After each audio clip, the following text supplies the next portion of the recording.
Welcome, welcome, welcome to the SubHub podcast. I'm MK Sullivan. And I'm Danny Moreno. And today we have Jordan Hamm, Brooks team manager. And this was a great conversation. We are very excited for you guys to have a listen to this one, but we talk about a lot of things.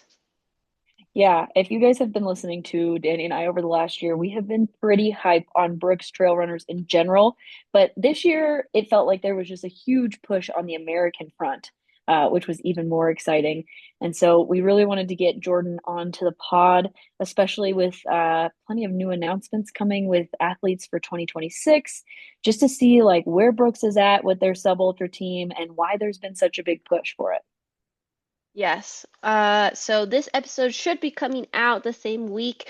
So keep an eye on that at Brooks Trail Runners Instagram for a couple potential collab posts. But just some of the topics we cover are, how they build their team, they select athletes, their goals in the near term, kind of long term, and also if you are interested in wanting to be a Brooks Trail athlete, what you should consider and do.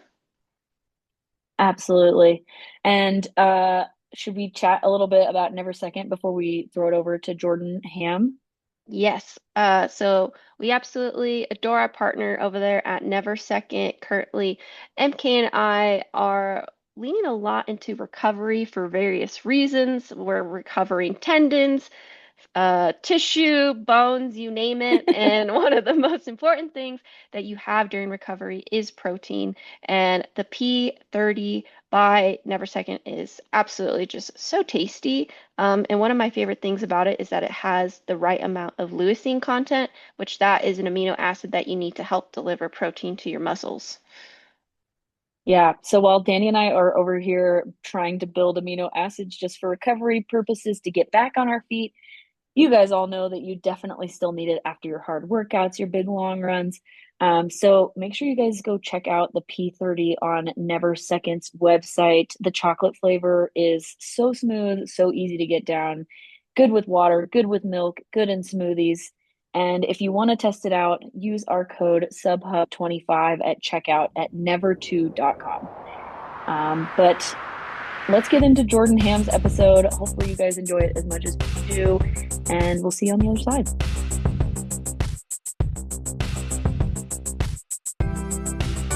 Hi, Jordan. Welcome to the podcast. Yeah, hello, Danny, MK. Thank you. Appreciate the opportunity to be on here. It's good to be here. Yes, Of we are course. very excited.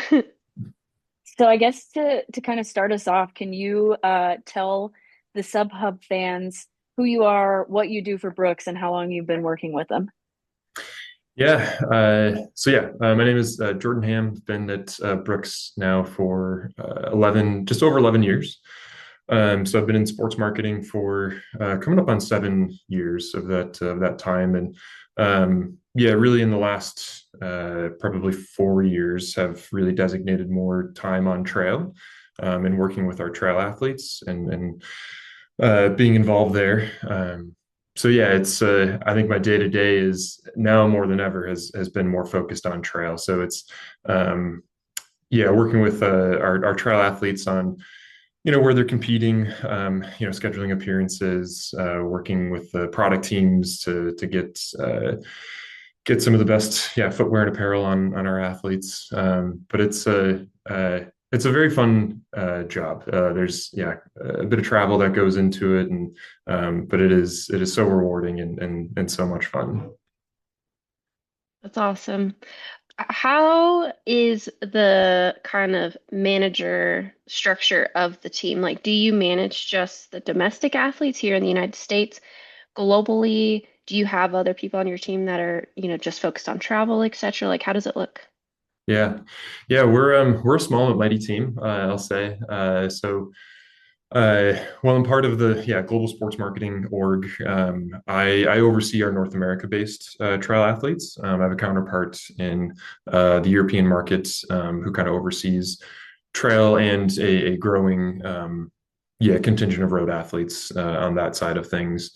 I work closely with Benjamin Sasenti is his name, and so the two of us kind of we get together kind of build out what our global roster looks like. And so within the North America side, so I have a couple counterparts in my immediate team that work with just trail athlete, or sorry, just track athletes, and then just road athletes. And yeah, so we have a growing team here, but we have, yeah, someone that's now working more on the content side of things. We have someone that's doing just NIL.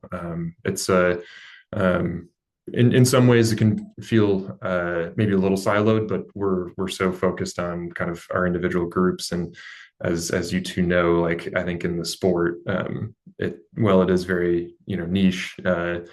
You kind of have to know the ins and outs of everything to really try and to stay ahead. So Well, our listeners have probably heard quite a bit about like the Brooks contingent here in the US and in Europe because Danny and I are mhm. just stoked about like the seeming push for sub ultra from you guys. And so I guess the main thing we want to focus on, and we'll kind of start off with a maybe loaded question, but what sparked your vision to build this young sub ultra team?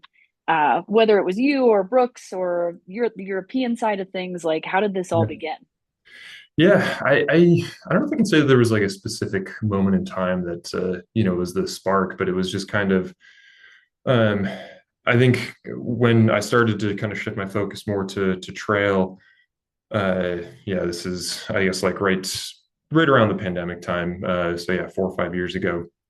Um, just seeing how much energy like there was in Sub Ultra, and particularly I think in the on the brick side of things, like we were seeing a lot of energy, coming out of the European market. So seeing Roberto De Lorenzi, Tanya Pattis, yeah, Julia Font Gomez, Alex Garcia, I think were probably four athletes that I definitely began to really take notice just within the Brooks roster and kind of seeing that the energy that they have and how close they were as a team, like how can we build that in North America? And when looking kind of at the landscape, I think in the US, yeah, there really hasn't been as much of a focus on sub ultra. And obviously kudos to you to kind of building that media hype around it. But I think looking at the talent that can make an impact, was NCAA athletes. It's kids that are coming out of college or at the time currently in college, and looking at who are the kids that actually genuinely enjoy playing out in the mountains, and not only talented. I mean, you look at who's at the top, who is competing at NCAA championships at the time. I mean, it was, yeah, Anna Gibson and Mika Boudin-Rousseau were the two that I really took notice of early on. And Mika is spending his summers just out in the Sierras, just kind of 10-12 hour days, just kind of bopping around the mountains. I'm like, well, this, he's a NCAA caliber athlete. Clearly he can has the potential to compete with the best there. And Anna's the same. She's obviously a big time skier, and more so now is in a bigger spotlight here. And I'm sure we'll probably chat more on that. But yeah, those were definitely two that really grabbed my attention early on. And I don't think it was a secret that runners that have that talent or ability are going to be able to jump over to trail. But just knowing that they already had a background kind of in the mountains and mountain sports, I saw that as here's a way for us to begin building a new part of our roster. And so those two were, yeah, probably our first more sub ultra focused athletes, knowing that they're very early in their career, and kind of the sky's the limit with those two. And obviously, like, still kind of keeping the big picture in mind of in the US or North America, like there's still a huge focus on ultra, so like still trying to balance that, and but really kind of taking the approach that like we can develop a strong sub ultra roster. And seeing the Golden Trail World Series become a bigger focus, and seeing them kind of I think at the time changing their formats, I think just for better racing and maybe easier to follow, I think was also an opportunity for us to, hey, they've got a great platform, a big stage. Let's go be competitive here. And yeah, I think in the last few years, definitely the last 2 years, we've been one of the more competitive brands to really show up at those races. So Yeah, we could definitely attest to that following the Golden Trail World Series, especially these last couple of years. Did you at any point, because we are both huge fans of Mika and Anna as well, and for our listeners, those are both US based athletes. Um, did you at any point feel the desire to try and find like an already very seasoned ultra athlete? I'm just going to throw this out example, like like a Judith Weeder or someone who, had already had multiple podiums, or was the goal and main intention to seek out these younger talents from the beginning? the goal was to seek out kind of young and up and coming talent to work with and really grow with. It's that's important to our team in general. I mean, I think it maybe comes across that way that like we definitely try to find athletes that haven't had necessarily a spotlight on them to really work with and show that Brooks is committed to certain athletes to wanting to grow and develop with them. Across all distances and surfaces there, I think has kind of always been our approach. And it's not to say that we're not seeking for seasoned athletes, but I think as a whole, there's just something really rewarding, when an athlete does, I think learn and develop over time. It is pretty fulfilling to see that happen, and I think it's finding those athletes that have the desire that they want to be with Brooks, and they're buying into this this team model that we're putting together. They want to support one another at races. They want to show up to team camps, and they're excited to be and train with one another because it's an important thing. I think just the general happiness of of the athlete and where they are. So that's kind of a long-winded answer, but yeah, that's kind of our approach. Yeah, I mean, my next question was going to be about like the potential of building a team like this. And so I guess to kind of change that question, since you answered a lot of it, was what does your team model look like? Because, there's all these different brands. Some of them are focused on teams, some of them are not. And so like what does that look like in the future for you guys? Because right now they're not all based in the same place or anything, but they are supporting each other at races. They are going to team camp. Mhm. Yeah, it is, I guess, in that regard, to give some context for our just overall sports marketing kind of model. Like our road athletes, they're all, based in their own locations. They're all, fairly, or I will say they're further along in their career and they've kind of have their set models, their coaches. And then on the track side, our Brooks Beasts track team, they're all based here in Seattle. They're led by head coach Danny Mackey, and so they live and train together. And, they spend 9-10 months together. Every year, whether they're training, racing, competing. And so kind of looking at it as a hybrid model of like, what are some of the best things that come from the beasts and what are some of the best things that come from our road athletes, and knowing that triathletes, and I think just the landscape of like there are different training grounds, different altitudes. Everyone has kind of a different approach or strength, whether which surface they're really working on or focused on. And basically just not like we weren't asking for people to move to Seattle when we are working with them or recruiting them. It's we want to kind of build them up in which home base or training base that they are in, to kind of really leverage that their own community, their own network. It's important for us to kind of build out that reach with those athletes. that said, we definitely have a growing contingent in Seattle and Boulder. I think probably a lot of athletes and yeah, brands are probably taking notice of, a lot of people are moving to the kind of greater Denver area or kind of the Rocky Mountains there. And I think we do have, yeah, two bigger contingents that are based there. But yeah, really just kind of keeping a balance of like the sub ultra, the ultra distance, and knowing that they are on two different, schedules. We'll say there's two different competition schedules, training schedules. So yeah, it'd be very difficult, I think, to have everyone move to one specific location and yeah, and I think and live and train together. But yeah, so I think we definitely want to come across as a team. So we do have a couple team camps throughout the year. So we kind of have a kickoff one to kind of start things off. We'll have ours in February this year. That'll be for our North America athletes. Our European-based athletes will also have their own camp as well. And there's a lot of similarities between the two, but we do get together for them for like a training camp kind of over the summer for all groups.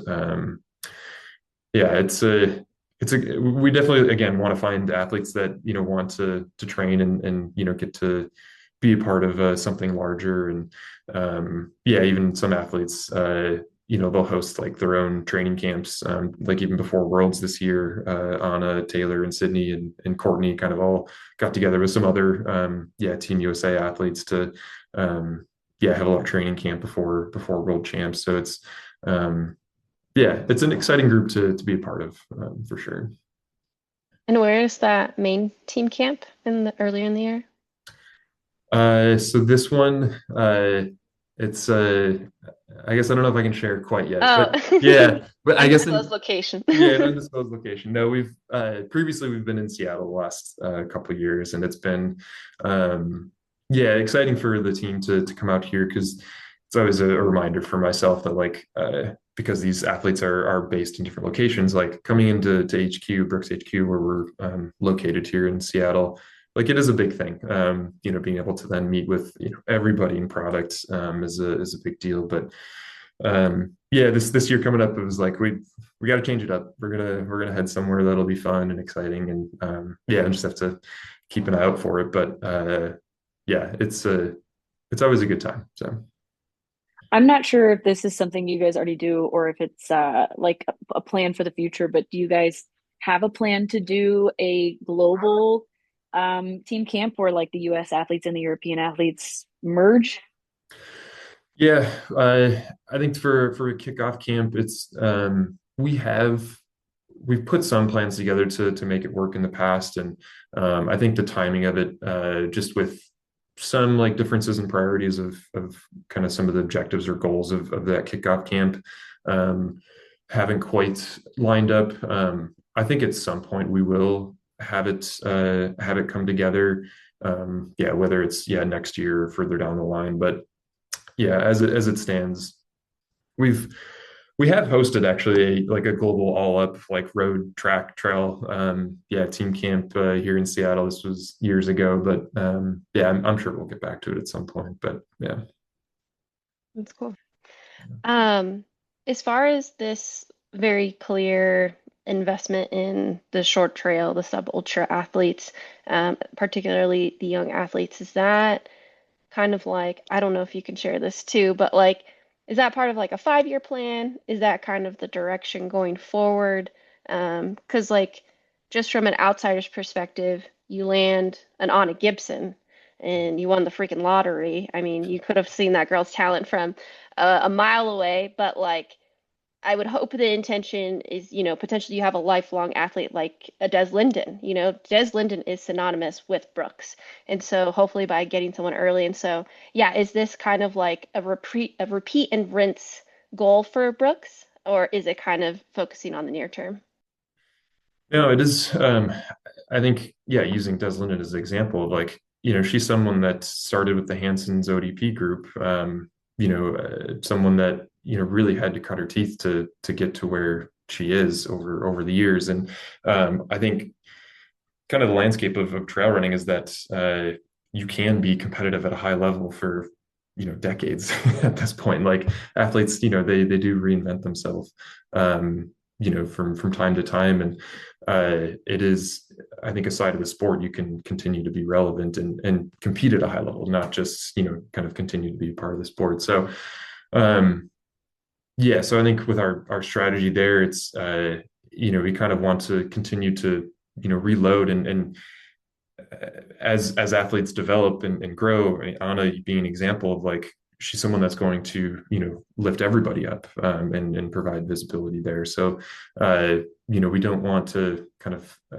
rest on our heels here and miss out on other opportunities. But I'll say that it does make it I don't want to say it's difficult, but like we have to be more strategic then as kind of how we're continuing to grow, and we don't intend to double our roster size or get to a point where it's unmanageable. But so then it's finding athletes that then are able to provide a unique voice and have a big spotlight, because we never want to get to a point where we sign an athlete and then you know 6 months goes by and like we haven't talked about them, or we haven't provided any spotlight to them. So it's definitely a delicate balance of who we can bring within the team, and there's different priorities at different times, or maybe there's different races. I mean, world champs this year was a priority for us.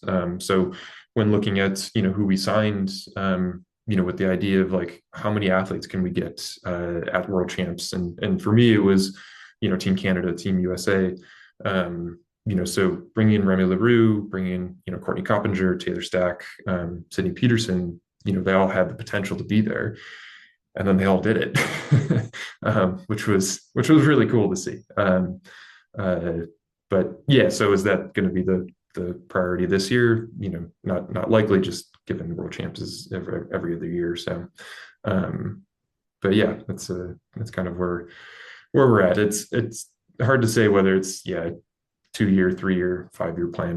We want to make sure we have a strong and relevant team, year over year. So I love to hear that you guys prioritized worlds, because I'm sure you know that like not really a thing for a lot of brands in the space right now.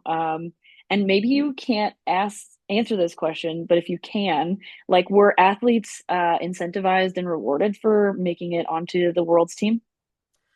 yeah, I mean, I can say that it's in their bonus structure to Okay, compete at Worlds. Yeah, that's awesome. yeah, we definitely see the benefit, the upsides. I mean, anytime you can, put on your country singlet, regardless of brand, it's an achievable, or sorry, not achievable. It is a rewarding moment to be there. So No, definitely. Out, so like you said, Worlds is every other year. And so going into a year like 26 where we have a little bit of crossover. I don't know if Brooks does any ski stuff, but obviously Anna, having had earned her spot and made herself into an Olympian over the past weekend. What are the trail goals for Brooks going into 26? Yeah, just sure. yeah, we so that is a developing situation. We'll say that Anna going for a skimo World Cup and getting a berth for Team USA at the Olympics, the Winter Games, is huge. It's something that we knew about, I think, for the last couple of months, and she had kind of shared, I've got this kind of crazy idea, and like with Anna, when first recruiting her, she similarly was like, I want to continue to compete on the track. Like, she's a talented 1500-meter runner. We're not going to, say, no, you can't do that. So like, so she's, kind of dabbling in multi-sports. It's really the kind of the beauty of it. And so then for her to kind of have this opportunity, like, hey, I'm going to go do a training camp with USA Skimo, and going to make an attempt to get on the Olympic team, was just incredible to see it all come together this weekend. And she not only like competed, like she crushed it. Cam Smith too, like absolutely crushed it. So cool to see. Um, yeah, and I feel like I just got totally sidetracked as to what your question was. I The guess goals for 26. Yeah, the yeah, like goals for what yeah our trail are team, there what are we're there actually doing. series yeah, are there series that you're focused on or Yeah, races since Worlds is not like a thing? yeah, yeah. So I mean, for the last couple of years, it has been Golden Trail to kind of being a priority race series as far as where the team's showing up. I think where we'll show up again. I think regardless of race series and what the schedule looks like. Broken Arrow is obviously a big one for U.S. based athletes, and probably more so now than ever, just given the change in landscape there. There's obviously big incentives for to be there, and as a brand, like that whole week, just given that TrailCon is kind of the talent of that and kind of bridging with Western states, it's where we want to be as a team. So expect to see us out there for about 10 days for those events. Uh, but yeah, that's it's definitely probably the bigger US based race. We'll have athletes that'll, again, regardless of um, race series or involvement. We'll be out at Zagama, we'll be at Sierre-Zinal.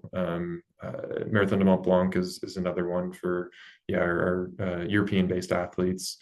It's then that's where, like, I think it's kind of the um, I don't know, the upside to our team model is that, like, because we do share resources between the regions, like when we do have bigger races in Europe that some of our US athletes are focusing on, we do kind of we collaborate with them to make sure that we're showing up as a team, and it doesn't feel like, oh, here's one group and here's another group and they look like they're two different brands, but they have the same singlet.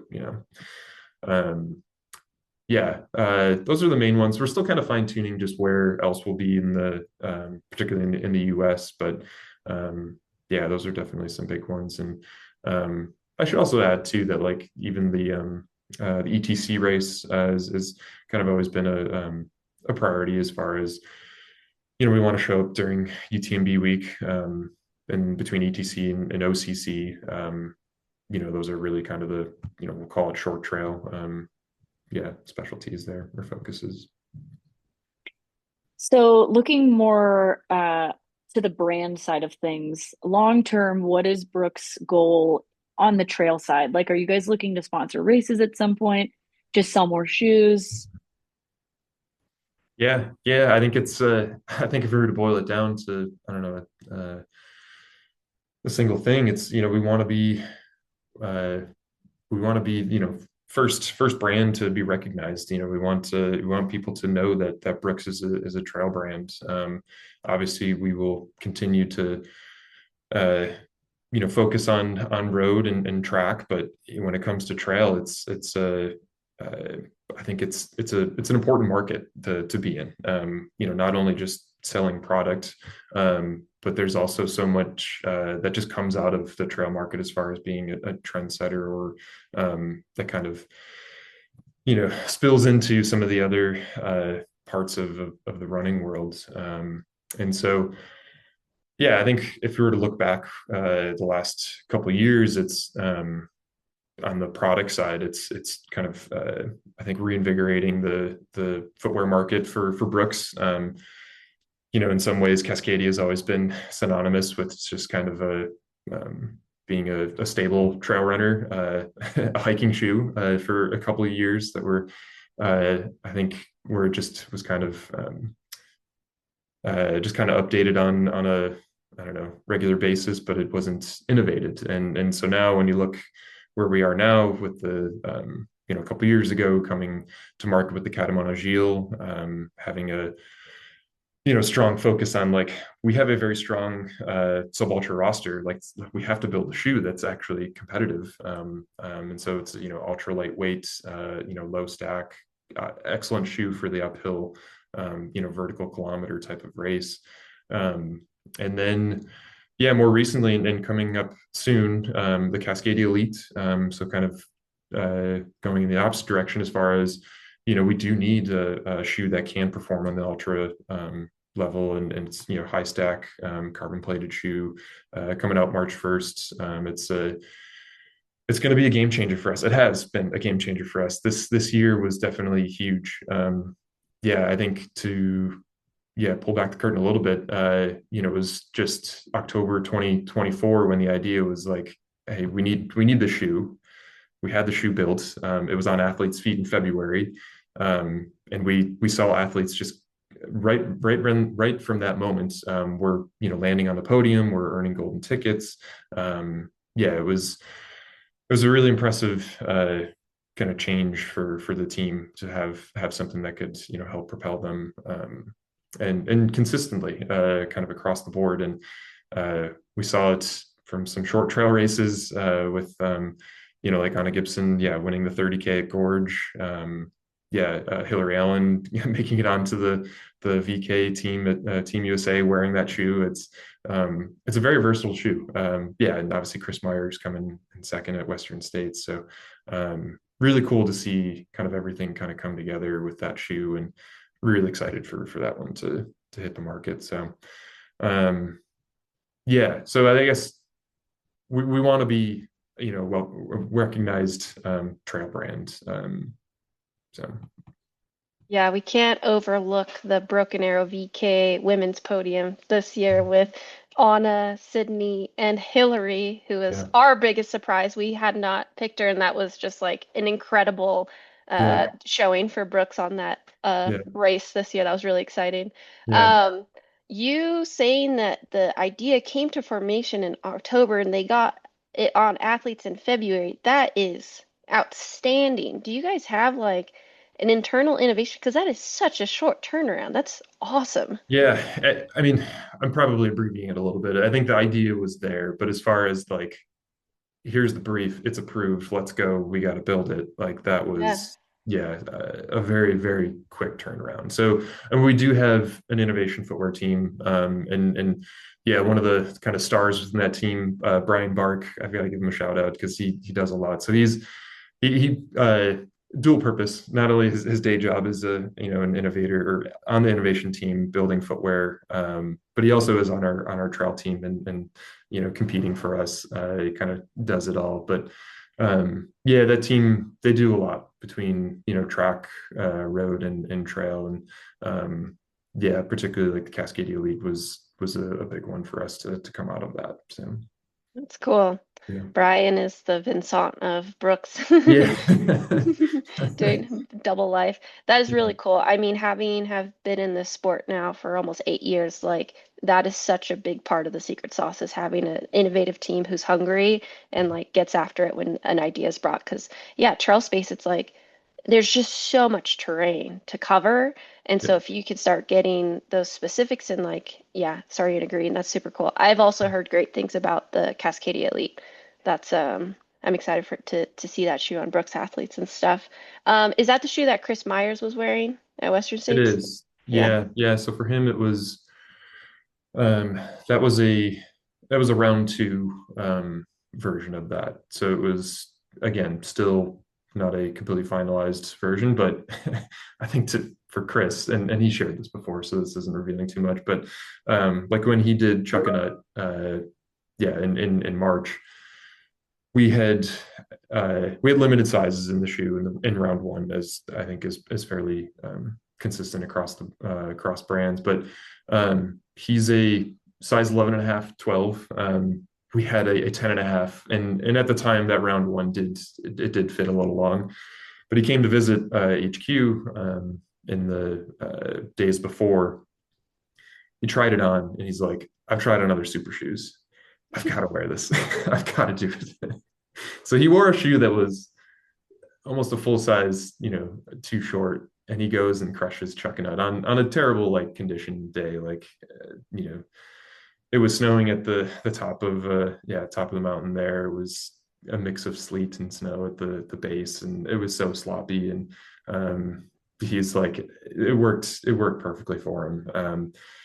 And obviously, I think with that race in particular, like there's so much that goes into it. That's not just footwear. It's obviously keeping your heat up, and I think he did a good job with that. Just starting the race in a jacket, and keeping consistent with that. But yeah, just so cool to see, particularly for Chris to kind of be a big part of that shoe and the development of it.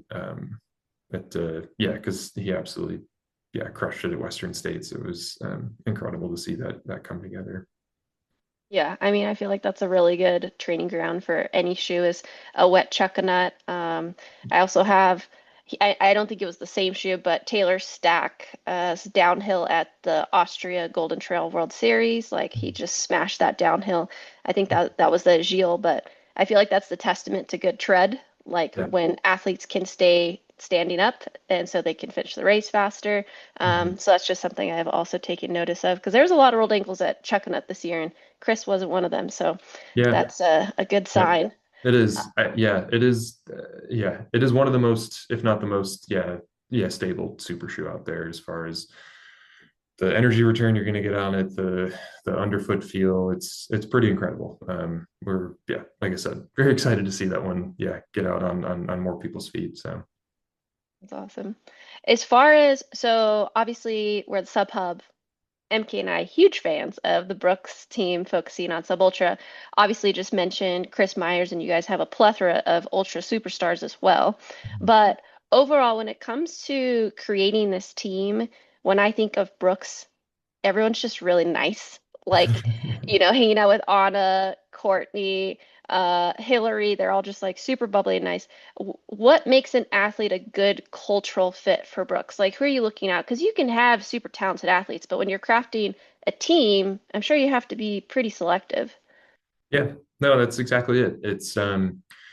It is being selective. It's really trying to take into account, through that recruiting process of not only having a meeting with myself, but it's having a meeting with a larger team here at Brooks, to kind of go through like how is this person going to fit, what are some of their goals, and yeah, how can they be a good fit within the team. It's something I share with our team with athletes all the time is like when they are being kind of evaluated, it's obviously performance is a big one, but it's the marketability of the athlete, and how can they lift Brooks up, and how can we lift them up? And then it's that team culture fit. It's how can they be a good teammate, or are they showing up to support one another? Are they, for some of these athletes, like they were already doing this before they were a Brooks athlete, and so a lot of it can be kind of just getting recommendations from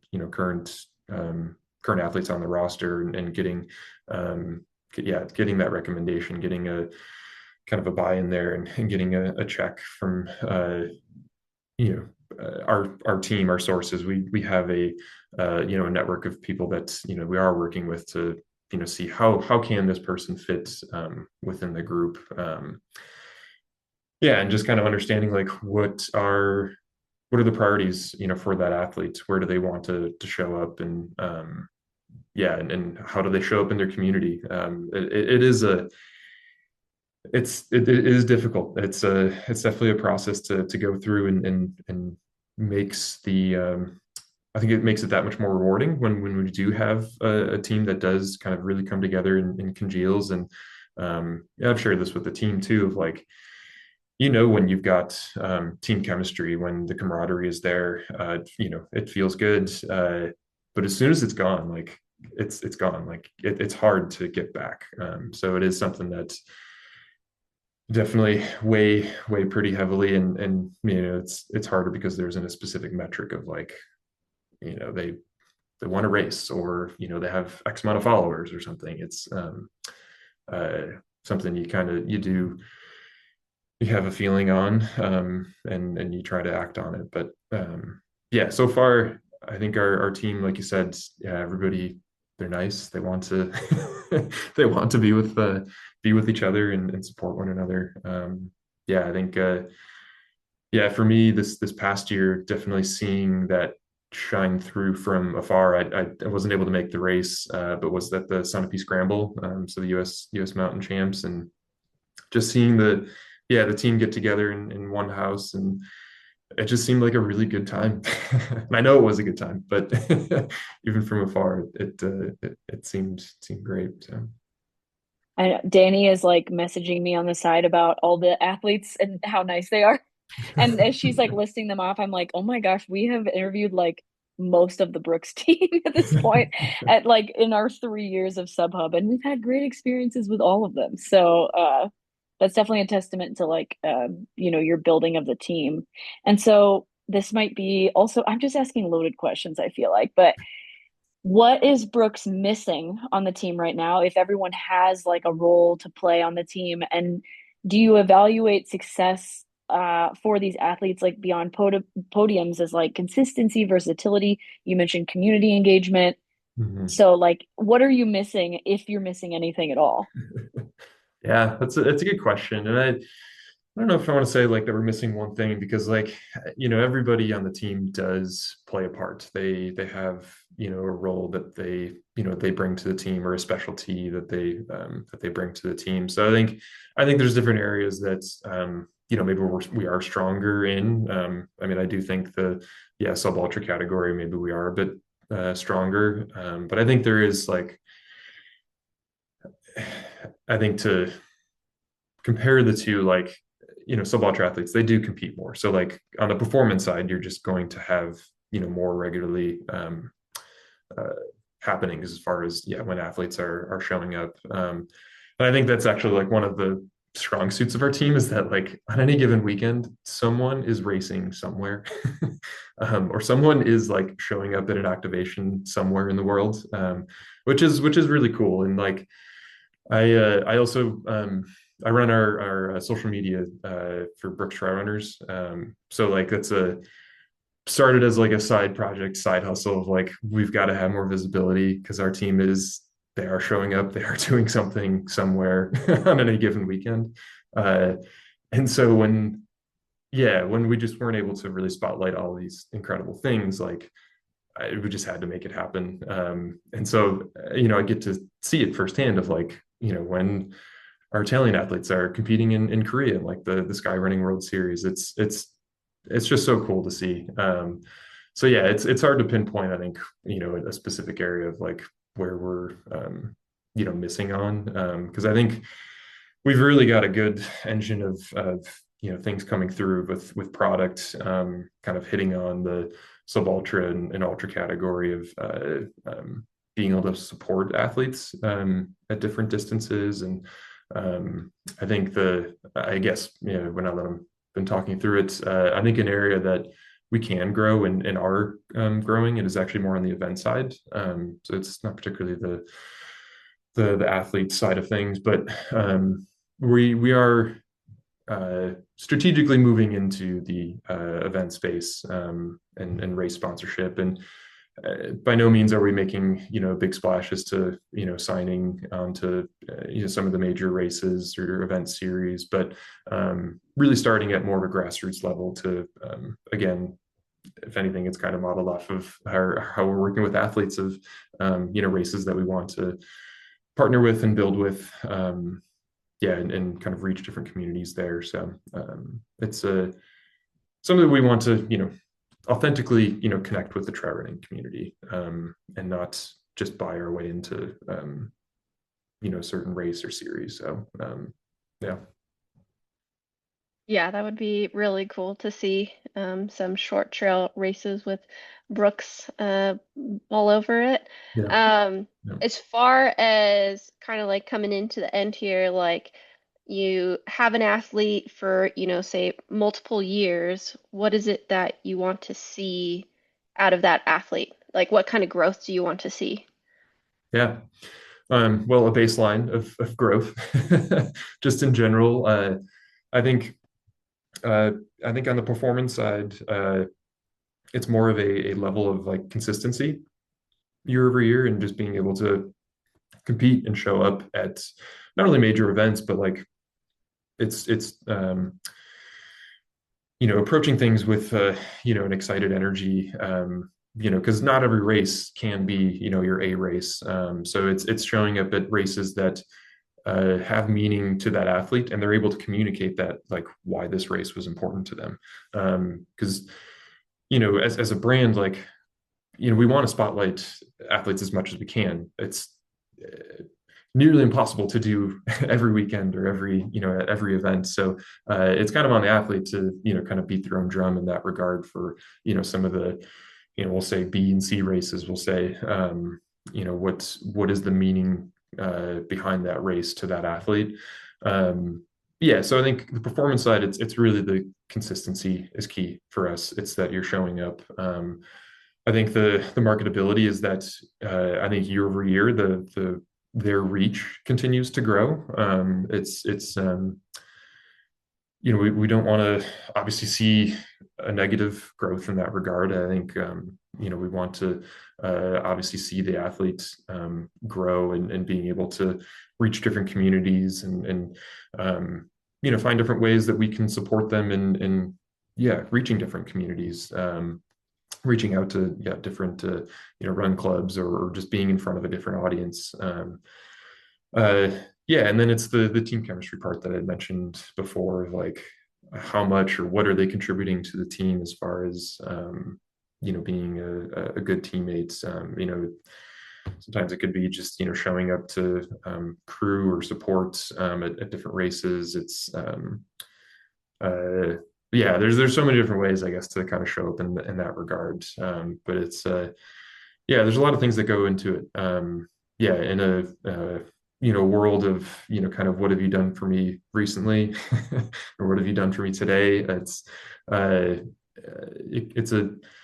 our approach to kind of look at it holistically, because contracts it can be a difficult or tough conversation to navigate on what that looks like.